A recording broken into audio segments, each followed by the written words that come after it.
समाजवादी और बहुजन समाज पार्टी के गुलामों, सुनो, मुसलमानों समझ जाओ, 75 साल से कांग्रेस, जनता दल, लोक दल, समाजवादी, बहुजन समाज पार्टी तुम्हें दामाद और बहनोई जैसी इज्जत तो देती है, तुम्हें दामाद और बहनोई तो समझती है।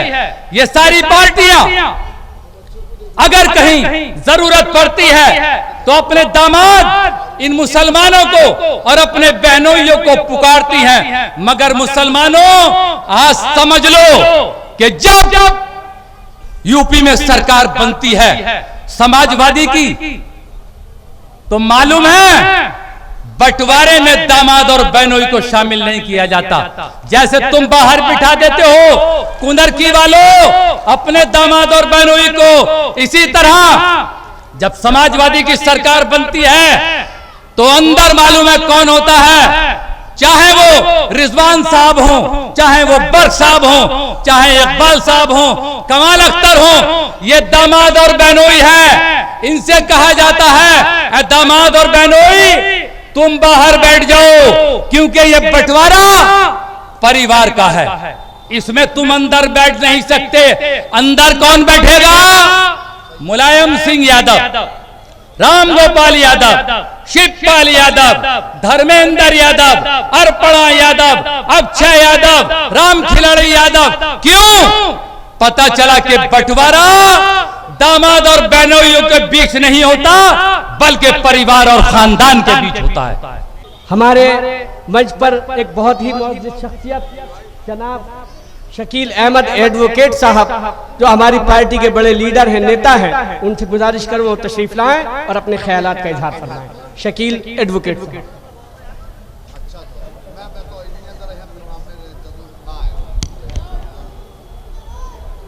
आज कस्बा कुंदरकी में चेयरमैन प्रत्याशी जीनत मेहंदी की तरफ से इस सभा में मौजूद मंच पे मेरे नेतागण और सामने मेरे बुजुर्गों, नौजवान साथियों, प्यारे बच्चों, अस्सलामु अलैकुम।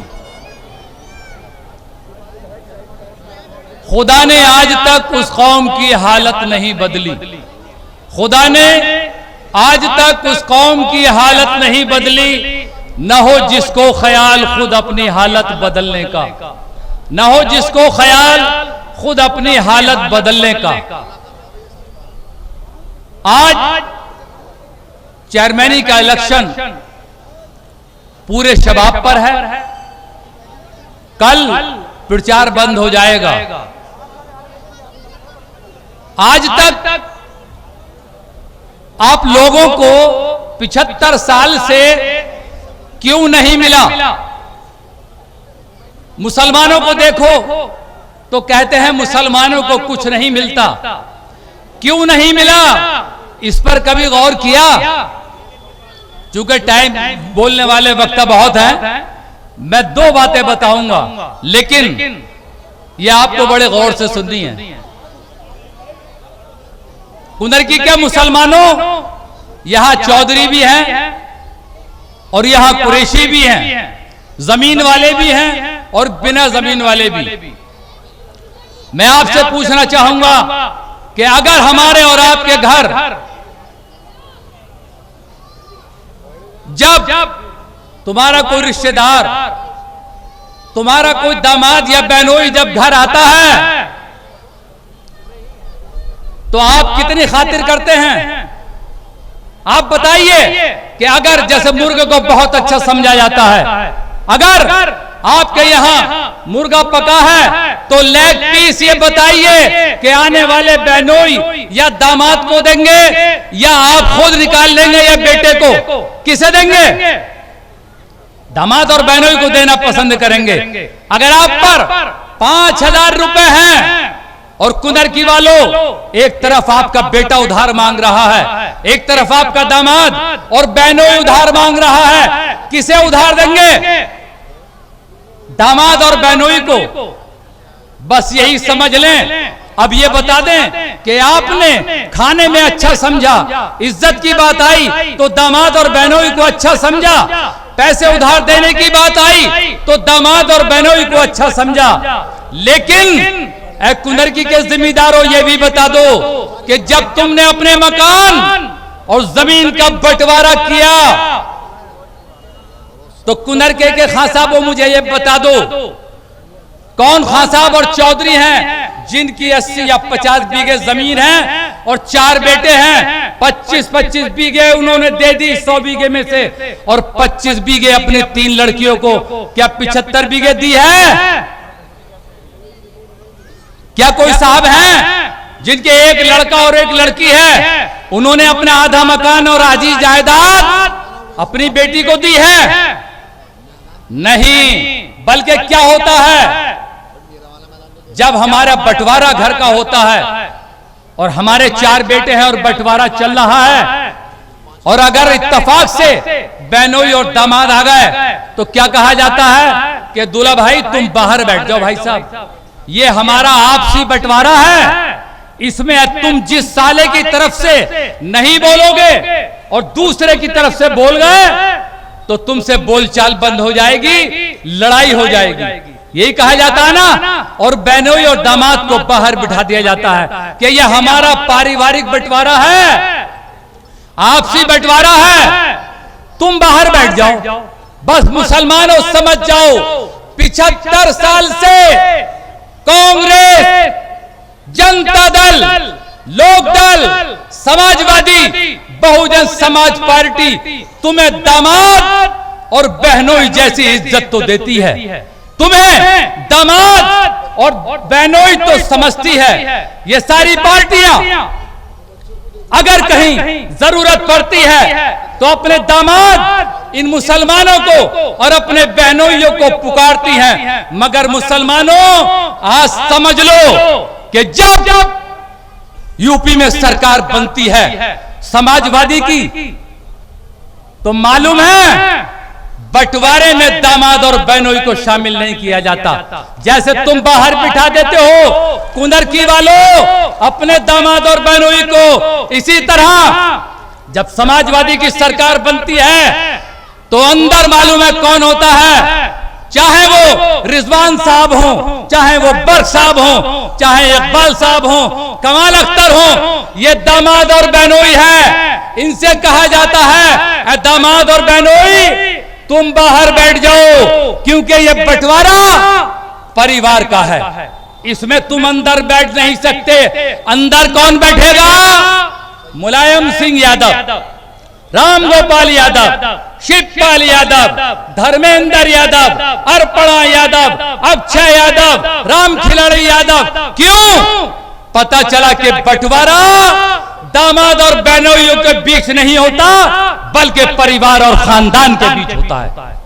आज मेरा बैरिस्टर और तुम्हारा और मेरा कायद बैरिस्टर असदुद्दीन ओवैसी समाजवादी और बहुजन समाज पार्टी के गुलामों, सुनो, आज ये कायद इसलिए तुम्हारे बीच आया है। आज ये कायद ये चाहता है जो लोग नहीं समझे हैं अभी तक इत्तेहाद मजलिस इत्तेहादुल मुस्लिमीन को, जो नहीं समझे हैं वो समझ जाएं कि आज तुम्हारा कायद क्या चाहता है। तुम्हारा कायद चाहता है कि हम हिंदुस्तान में सियासत में दामाद और बहनोई बनकर नहीं रहना चाहते। चाहे हमें 2 पैसे की हिस्सेदारी मिले, चाहे हमें 5 पैसे की हिस्सेदारी मिले, हम दामाद और बहनोई बन के बाहर नहीं रहेंगे। बल्कि और बता दूं, पिछले विधानसभा चुनाव में अखिलेश यादव ने तुम्हारे बैरिस्टर को शामिल नहीं किया, मायावती ने शामिल नहीं किया, बिहार में तेजस्वी यादव ने बीजेपी की गवर्नमेंट बनवानी तो मंजूर की, बीजेपी की गवर्नमेंट बिहार में तेजस्वी यादव ने बनवा दी, मगर अपने बेनोई बैरिस्टर असदुद्दीन ओवैसी को पार्टनर नहीं बनाया। अगर वो चाहता और अपने भी इस दामाद को पार्टनर बना लेता, गठबंधन कर लेता, तो इंशाल्लाह बिहार में तेजस्वी यादव की ही गवर्नमेंट बनती, बीजेपी की नहीं बनती। आज मेरा और तुम्हारा कायद ये चाहता है कि मुसलमानों यूपी में गवर्नमेंट बने, चाहे वो समाजवादी की बने, चाहे बहुजन समाज पार्टी की बने, चाहे कांग्रेस की बने, लेकिन वो बैरिस्टर साहब के गठबंधन से बने। क्यों? अगर तुम्हारा और मेरा कायद सरकार में ज्यादा नहीं, सिर्फ 2 पैसे का साझी अगर तुम बन गए, तो ऐ मुसलमानों, जिस दिन सरकार बनेगी, चाहे वो बसपा की बने या किसी और की, तो तुम दामाद और बेनोई बनकर बाहर नहीं रहोगे, बल्कि जब यूपी का बंटवारा होगा, कॉलेज बटेंगे, सड़कें बटेंगी, रोडवेज बटेंगे, जब सब कुछ बटेगा, मंत्रालय बटेंगे, तो तुम बाहर नहीं बैठे होगे, बल्कि बंटवारे में सरकार के अंदर बैठे होगे। यही मेरा और तुम्हारा कायद चाहता है।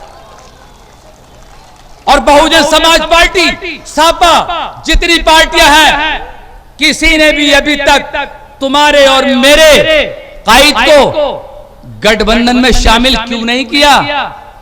मुसलमानों, जानते हो, तुम साक्षर कमेटी की रिपोर्ट पार्लियामेंट में पेश हुई कि मुसलमान हिंदुस्तान में 100 में कौन पढ़ा लिखा है?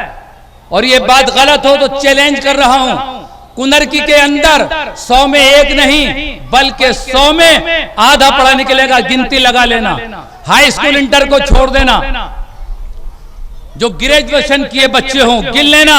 कुनरकी में 100 में 1 नहीं है, सियासत छोड़ दूंगा, 100 में 1 निकाल देना, तो ग्रेजुएट को गिन लेना। तुम्हारी तादाद 100 में 1 है, और तुम्हारा बैरिस्टर 100 में 2 पैसे का साझी हो गया। तो है मेरे पढ़े लिखे, बताओ, हम ये चाहते हैं कि अगर 100 में 1 पढ़ा लिखा मुसलमान है, और हम अगर 100 में 2 पैसे का, 98 की मायावती, हम 100 में 2 पैसे के, 98 का अखिलेश, हमें कोई एतराज नहीं है। क्यों? हम 100 में 1 हैं और हम सरकार में नहीं हैं। क्या आप सरकार ये समझते हैं कि योगी जी की है? नहीं, योगी जी सरकार को चला रहे हैं, वो ड्राइवर है।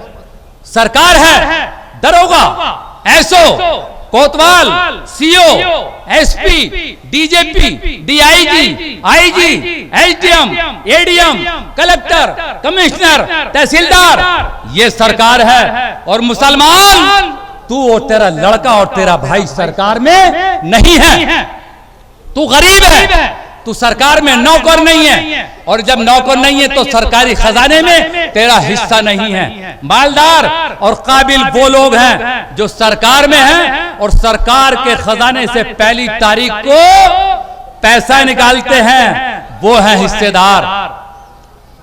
हम ये, हमारी पार्टी और हमारे बैरिस्टर चाहते हैं कि तुम सरकार में हिस्सेदार बनो। जब हिस्सेदार बनोगे तो इंशाअल्लाह तुम्हारा हर चीज पे कब्जा होगा। चूंकि बोलने वाले बहुत हैं, इसलिए मैं अपने आखिरी शेर के साथ अपनी बात को खत्म करूंगा। मुसलमानों में बहुत डर है, बहुत हैवत है, माहौल से मायूस हो रहा है मुसलमान। वजह क्या है मालूम है? तेरा अकीदा, तेरी सोच, तेरा जहन ये है कि अखिलेश यादव की सरकार न बनी इस बार तो बीजेपी छोड़ेगी नहीं किसी को। अरे मुसलमान, तेरा यकीन अल्लाह और उसके रसूल से हट गया। तू नेताओं पर भरोसा करता है, तू अपने अल्लाह और उसके रसूल पर भरोसा रख। तेरा कोई कुछ नहीं बिगाड़ सकता, कोई कुछ नहीं बिगाड़ सकता। तो मैं आखिरी शेर आपसे ये कहकर गुजर जाना चाहता हूं कि न हो माहौल से मायूस, दुनिया खुद बना अपनी। माहौल से मायूस होने की जरूरत नहीं है। न हो माहौल से मायूस, दुनिया खुद बना अपनी। दिलों में हौसले और हौसलों में जान पैदा कर। दिलों में हौसले और हौसलों में जान पैदा कर। भरोसा रख खुदा पर, भरोसा रख खुदा पर और कदम आगे बढ़ाता जा। भरोसा रख खुदा पर और कदम आगे बढ़ाता जा। नई कश्ती, नई आंधी, नए तूफान पैदा कर। अस्सलाम वालेकुम।